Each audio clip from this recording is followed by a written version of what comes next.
President-elect Trump has promised to conduct what he calls the largest deportation program in American history on day one of his new term. And that message resonated with more voters this year than ever before. In an NBC News exit poll from Election Day, 40% of voters across the nation said undocumented immigrants should be deported.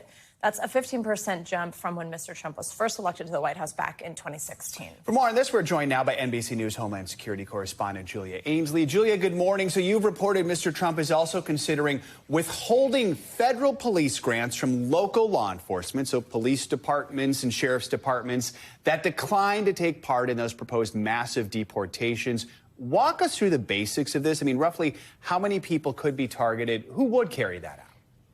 Well, Joe, it's something they tried in the previous Trump administration, but they were blocked in courts. But when you point out the polling like that, they think now they have the firepower and a new legal strategy that could push this through.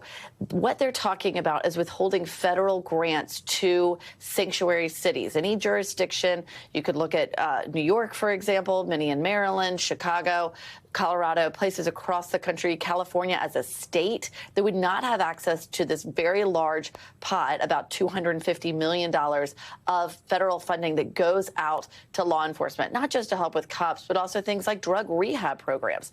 A lot of law enforcement agencies, especially those in underserved areas, really depend on those federal grants. And they sued in the last administration, led by New York, to say that they could not withhold these for sanctuary policies. But now, the incoming Trump administration thinks they could withhold those funds again, not only to get sanctuary cities to hand over migrants, undocumented migrants, to ICE for deportation, but actually to go out and identify anyone they think might be undocumented to be part of that mass deportation force we were talking about.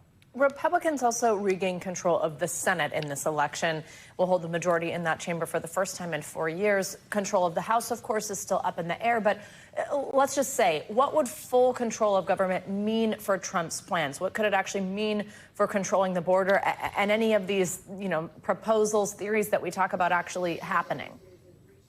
Well, it certainly would eliminate some of those checks and balances, but in large part, it would mean more funding. In fact, if you look at one of the things that Harris always complained about on the border was that Republicans stood in her way, really, stood in the Biden administration's way of passing that border security bill that would have put more people at the border. Now, if they win the House, if Republicans win the House, you could have a massive funding bill to the incoming Trump administration on immigration that could triple the size of Customs and Border Protection, Border Patrol, and ICE, that would allow them to expand detention capacity.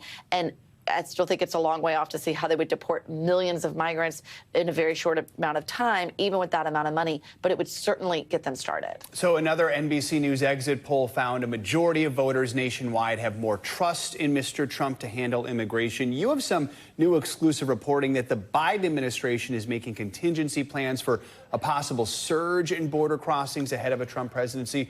What can you tell us about that? I'm also just curious, do they think there could be a surge, or do they think that the fact that Mr. Trump could take office could actually discourage people from coming? What they think, and it's something that we saw at the end of the Obama administration leading up to the first Trump administration, is that there could be more people who decide to come between now and when Trump is inaugurated, because they think, sometimes falsely so, that the door is simply going to close and the time is now. Sometimes we've seen smugglers exploit that in these chat groups. And in fact, we're able to watch some of the chatter there. I have some of this translated right here. People saying after the 21 of January, he will close the borders with extreme security. There's not a lot of time left. You have until January to enter. All things that people are hearing both from smugglers who are advertising their services and from the migrants considering coming. And we know this is something the Biden administration is planning for now. All right, Julia Ainsley, always appreciate your reporting. Thank you. Thanks for watching. Stay updated about breaking news and top stories on the NBC News app or follow us on social media.